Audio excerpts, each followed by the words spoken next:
तुम्हाला शोभतं का? मुलांना तुम्ही हे शिकवता? या वयात मुलांवर चांगले संस्कार करण्याच्या ऐवजी त्यांना हे असले वाईट धंदे शिकवता तुम्ही? कपड्यावरून चांगले शिकले सवरलेले दिसताय तुम्ही. हे असं वागताना तुम्हाला काय वाटत नाही? डॅड, तू बसलीस काय? तर उठ, चल घरी चल. काका, एक मिनिट माझं ऐकून घ्या ना प्लीज. तुला मी चांगला मुलगा समजत होतो, पण तुझ्या चांगुलपणाचा हेतू माझ्या लक्षात यायला लागलाय. तुझा मिडल क्लास मधल्या मुलांचा हाच प्रॉब्लेम असतो. श्रीमंत घरातील मुली पटवायची, त्यांना फूस लावायची आणि मग त्यांना लुबाडायचं. करेक्ट? एक मिनिट. आम्ही मिडल क्लास आहोत खरंय, पण याचा अर्थ असा नाही की तुम्ही वाटेल तसं बोलाल आणि आम्ही सगळं ऐकून घेऊ.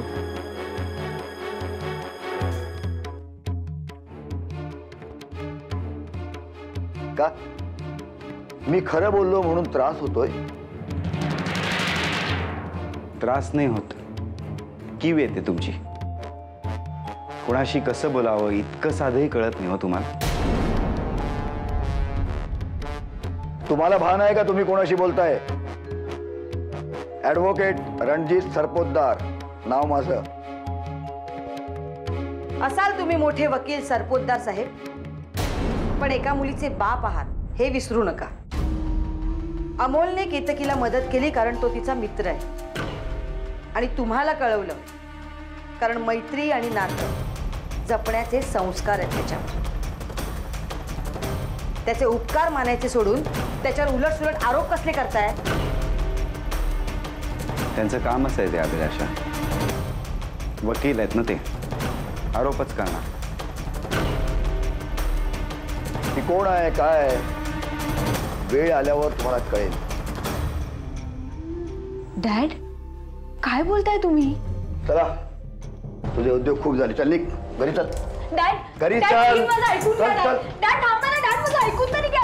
डॅड, मला सोडा ना. मला नाही यायचंय डॅड. प्लीज डॅड, माझं ऐका. बस गाडीत नको ना डॅड, मला. बस. चल रे, घे गाडी.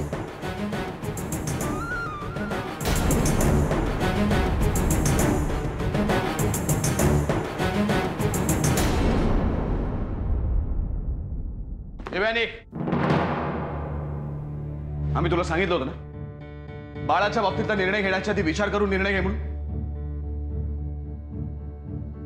का? काय झालं? काय झालं? तुझा हा निर्णय तू आमच्या आणि प्रियावनींच्या गळी उतरवलास, पण त्या रणवीराजांचं काय? त्यांना हा निर्णय कधी मान्य होणार नाही. त्यांनी काय फरक पडतो? प्रिया वहिनींनी निर्णय मान्य केलाय ना. प्रिया वहिनींनी जरी त्याचा आई म्हणून स्वीकार केला असला तरी रणवीरराजांनी त्याचा बाप म्हणून स्वीकार करायला हवा. त्यांनी जर तो केला नाही तर प्रिया वहिनी काय करणार आहे? नताशाचं बाळ जेव्हा भैयासाहेबांनी स्वीकारायचं ठरवलं तेव्हा प्रिया वहिनींचं मत विचारलं होतं का? नाही ना. मग आता प्रिया वहिनींच्या इच्छेखातर भैयासाहेबही निर्णय मान्य करतील. भैयासाहेब कधी स्वीकारणार नाही. त्यांचा या निर्णयाला कायम विरोध असेल, आम्हाला खात्री आहे. जाऊ देत ना विक्रम, प्रिया वहिनींना यातून आनंद मिळतोय ना. झालं तर मग.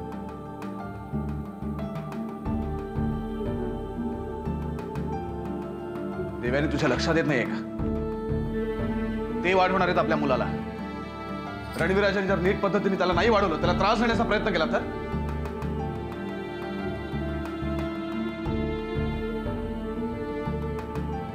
तर आपण होत ना. आपण काही परके होत का? परकेच झालो होता. आपण कायद्याच्या दृष्टीने त्या मुलावर आपला काही अधिकार नसणार आहे. त्याच्या बाजूने जर आपण त्यांना बोलायला गेलो तर ते उलट आपल्याला सुनावतील. तू नको काळजी करूस. प्रिया वहिनी आहेत ना सगळं सांभाळून घ्यायला. त्या समजावतील भैयासाहेबांना. रणवीरराजांनी आत्तापर्यंत त्यांचं ऐकलं नाही, आता ते ऐकतील असं वाटतंय तुला?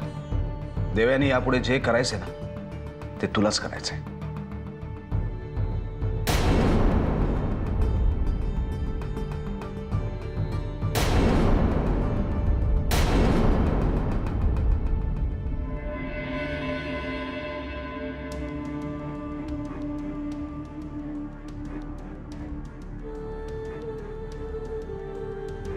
थांब. का असं मूर्खासारखं वागतेस? का त्रास देतेस आम्हाला? तुझ्यावर चिडण्याचा, तुला रागवण्याचा आम्हाला अधिकार नाहीये का देवाने दिलेला? तुला कळत कसं नाहीये ग? तुला तुझ्याच मनाचं खरं करायचंय का? तू कशाला जातेस ग घर सोडून? आम्ही जातो, कंटाळा आला या सगळ्याचा. बस झालं, खूप झालं, अति झालं. तुला शेवटचं सांगतो, याच्या पुढे मी हे सहन करणार नाही. तुला सगळं मिळतंय ना? What is your problem? का अशी वागतेस तू? तुझ्या असल्या वागण्यामुळे बाहेर सोसायटीमध्ये आमची काय इमेज होते तुला माहिती आहे का? इमेज? आजही माझ्यापेक्षा तुम्हाला तुमच्या सोसायटीतली इमेज जास्त महत्वाची ना? माझ्या इथे राहण्याचा त्रासच होतोय तुम्हाला, म्हणून तर मला ऑस्ट्रेलियाला पाठवायला निघालंय. केतकी, तू काय बोलतेस? तुझं तुला तरी कळतंय का? किती दिवस आम्ही तुझ्या चुकांवर पांघरून घालायचं? हे बघ, काही गोष्टी तुला कळल्याच पाहिजेत. एवढी लहान राहिलेली नाहीयेस तू आता. वा, म्हणजे मी लहान आहे का मोठी हे आता तुमच्या कन्व्हिनियन्सनी ठरणार.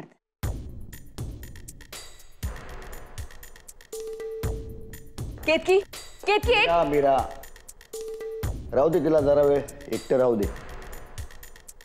ती लहान आहे की मोठी झाली आहे तिलाच ठरवू दे ना.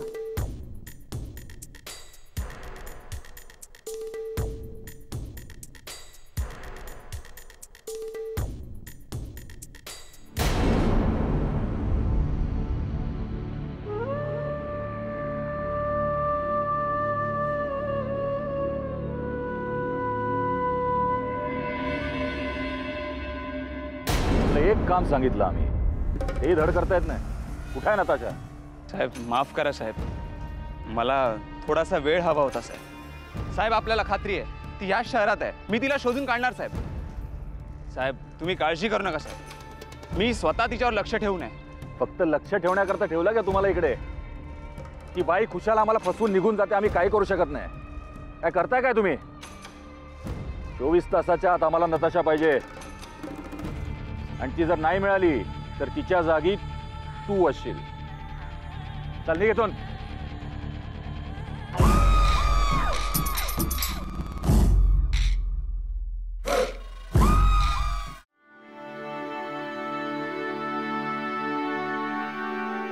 Good morning. Good morning. Rama, हो मॅम. कॉफी आणण्यासाठी. मॅडम, रात्री केतकीताईंनी दूधही घेतलं नाही आणि रडत होत्या त्या. ठीक आहे, ब्रेकफास्ट बघ, मी बघते. रणजित, रणजित बोल. आपल्याला केतकीबद्दल जरा सिरियसली विचार करायला हवाय. दिवसेंदिवस तिचं वागणं काहीतरी विचित्रच होत चाललंय रे. छोट्या छोट्या गोष्टीवरनं चिडचिड करत असते. तिच्या मनात नक्की काय आहे हे कळायलाच मार्ग नाहीये. There is seriously wrong with her. Ranjit, मला असं वाटतंय आपण दोघांनी मिळून यावर काहीतरी विचार करायला हवा. विचार करायचा म्हणजे काय करायचं? तिला ऑस्ट्रेलियाला पाठवायचं नाही, तिचं हे जे काय चाललंय वागणं त्याला सपोर्ट करायचा, तिच्या मनासारखं करायचं आणि तिच्या करिअरवर पाणी ओतायचं. मला आधी वाटायचं की तिला ऑस्ट्रेलियाला जायचं नाहीये म्हणून ती आपल्याला इमोशनली ब्लॅकमेल करते, पण असं नाहीये. आईबाप म्हणजे तिला वैरी वाटतात, वैरी.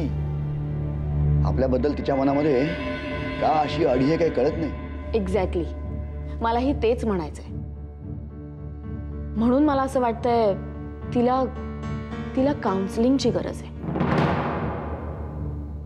ऑफकोर्स तुला पटत असेल तर. You are right, absolutely right. माझे एक मित्र आहेत सायकॅट्रिस्ट, आपण त्यांचा सल्ला घेऊया. काय हे प्रकरण हाताबाहेर जायच्या आत याच्यावर काहीतरी उपाय शोधला पाहिजे. वा वा डॅड, वा.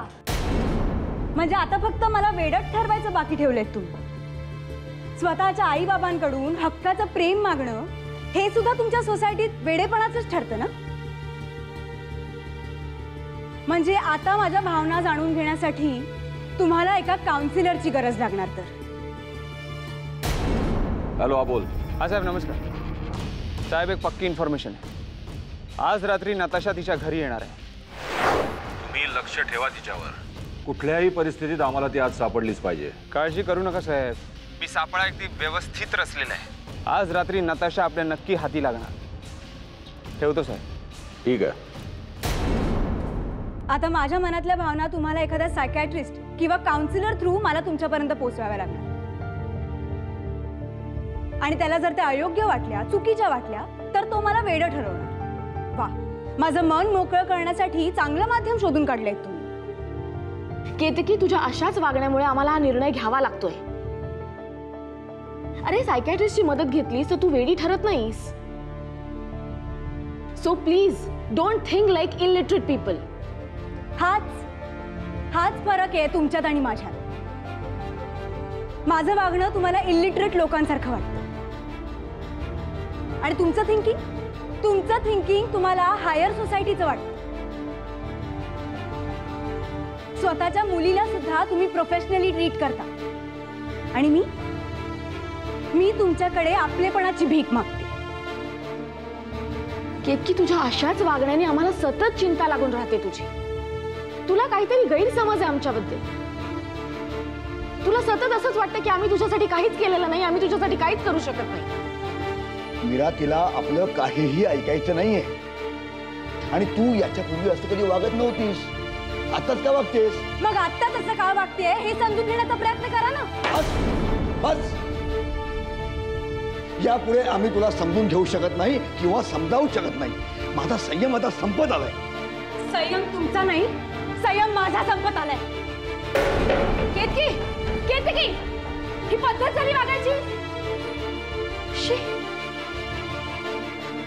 काय करायचं या मुलीचं?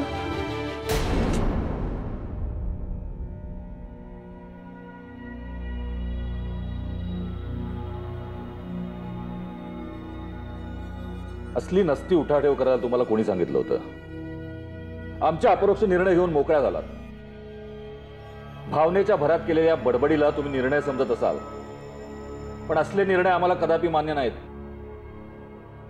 रणवीर, आम्ही यापूर्वी तुम्हाला सांगितलंय की या घरात आमचा निर्णय हा अंतिम निर्णय असेल.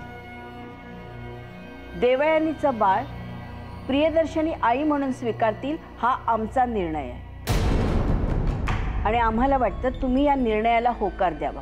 साईमा, आम्ही तुमचा आदर करतो, पण त्याचा अर्थ असा नाहीये की तुम्ही कोणताही निर्णय आमच्यावर लादावा. देवयानीच्या बाळाचा स्वीकार आम्ही कदापिही करणार नाही. तुम्ही स्वीकार करणार नसलात तर करू नका, पण प्रियदर्शनींच्या भावनांचा आम्हाला विचार करावा लागेल आणि ते आमचं कर्तव्य आहे.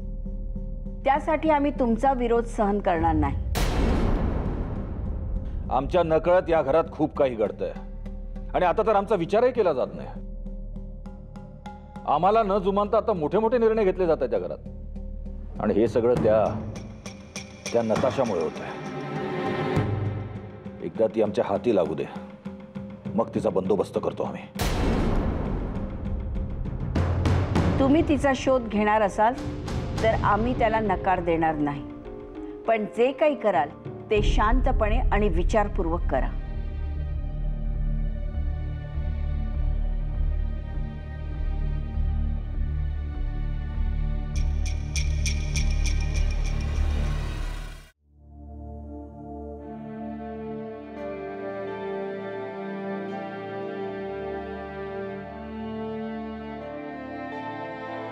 हे काय करतेस? काय चाललंय? हे केतकी, व्हॉट्स रॉंग? तू रडतेस का? परत भांडण झालं का मॉम डॅडशी? अमोल, मॉम डॅडचं असं म्हणणं आहे की मला काउन्सिलर किंवा सायकॅट्रिस्टची गरज आहे. त्यांना असं वाटतंय की माझं वागणं वेडेपणाचं आहे. ते मला वेडं ठरवतायत अमोल. काय? लिसन केतकी, मला असं वाटतं की कदाचित तू त्यांच्या बोलण्याचा चुकीचा अर्थ घेतेस. अगं, त्यांना कदाचित वेगळं म्हणायचं असेल. Amol, do you even understand? कळतंय का तुला की सायकॅट्रिस्टकडे जाणं म्हणजे काय असतं? हे बघ केतकी, म्हणजे मला असं सांगायचंय तुला की मला असं वाटलं होतं तू तरी समजून घेशील मला, पण तू सुद्धा त्यांच्यापैकीच एक आहेस. त्यांच्यापैकीच एक. कळलं? केतकी,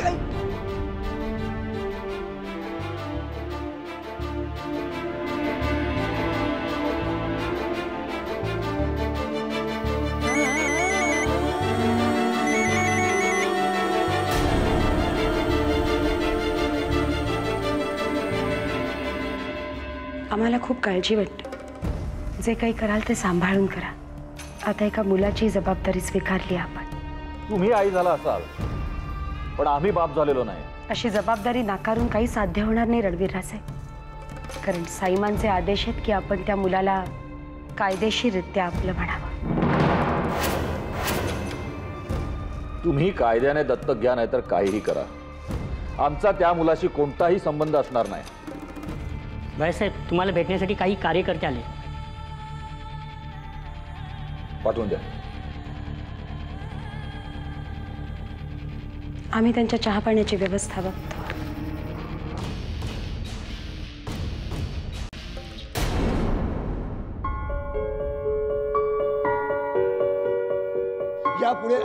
यापुढे आम्ही तुला समजून घेऊ शकत नाही किंवा समजावू शकत नाही. आज ना रात्रीचं जेवण बाहेरनं मागवून घे, ओके? कारण काय माहितीये ना, डॅडी बाहेर गेलेत ना, त्यांना उशीर होणार आहे यायला. तर ते येताना जेवणच येत आहे आणि मी पार्टीला चालले.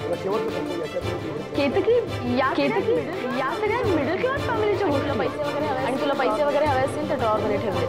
तिला काउन्सिलिंगची गरज आहे.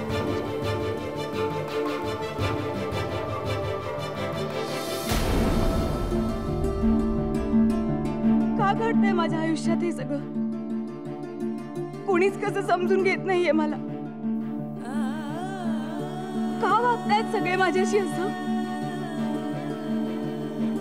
मला मॉम डॅडचं प्रेम पाहिजे होतं. त्यांनी मला एकदा मायेने जवळ घेतलं असतं. माझ्याशी कधी प्रेमाचे 2 शब्द बोलले असते तर काय हवं होतं अजून मला? त्याला कुणीतरी सांगेल का? मला नकोय हे रॉयल लाईफ. नकोय मला हे ऐश्वर्य. नकोय हाय प्रोफाईल लाईफ. काहीच नकोय यातलं मला. मला फक्त माझे मॉम डॅड हवे. फक्त माझे मॉम डॅड हवे. काय झालं किटकी ताई? काय नाही, तुझा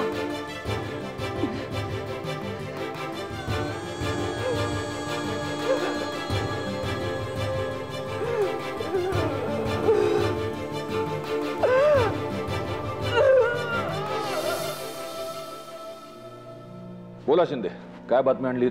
साहेब, आनंदाची बातमी आहे. आपल्या पक्षाचं आमदारकीचं तिकीट तुम्हालाच मिळालं. आपल्या प्रयत्नांना शेवटी यश आलं. हो, ते तिकीट तर मिळणारच होतं. आणि तुम्ही काळजी करू नका, ही सीट आपणच जिंकणार. पण साहेब, विरोधी पक्षाला असं कमी लेखून चालणार नाही. अहो, त्यांनी बरंच वजन वापरलंय. शिवाय आपल्या पक्षातील तिकीट न मिळालेले काही कार्यकर्ते त्यांना जाऊन मिळाले. नाही, त्यांना फारसा काही फरक नाही पडणार. आम्हाला प्रत्येकाच्या नाड्या चांगल्याच माहिती आहेत. कुणाची नाराजी कशी दूर करायची हेही चांगलंच ठाऊक आहे आम्हाला. एकदा समोर प्यादी कोण आहेत हे कळलं की मग आम्ही आमची चाल खेळतो. पण साहेब, समोरची पार्टी नजर ठेवून असेल ना आपल्यावर. आपण कोणतीही चाल खेळताना आपल्या हातून एखादी चूक जरी घडली तर ते लोक त्याचं भांडवल करतील. तेवढ्यासाठी हातची सीट नको जायला. तुम्ही काळजी करू नका शिंदे. त्यांच्या हाती आयतं कोलीत मिळेल असं काही आम्ही करणार नाही. आता जे काही करायचंय ते आम्ही सावध राहूनच करू. बरं साहेब, येतो आम्ही. एवढंच सांगायला आलो. या या या या.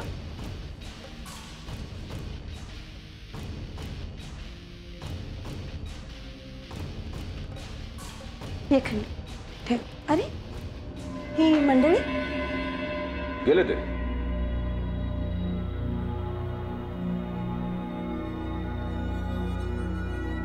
काय म्हणत होते? आम्हाला आमदारकीचं तिकीट मिळालं. अरे वा, अभिनंदन. पाहिलं त्या बाळाचा पायगुण. काहीतरी बडबड करू नका. आम्ही आमचं वजन दिल्लीला वापरलं म्हणून आम्हाला तिकीट मिळालंय. या बाळाचा काय संबंध? काहीतरी मूर्खपणा चाललाय.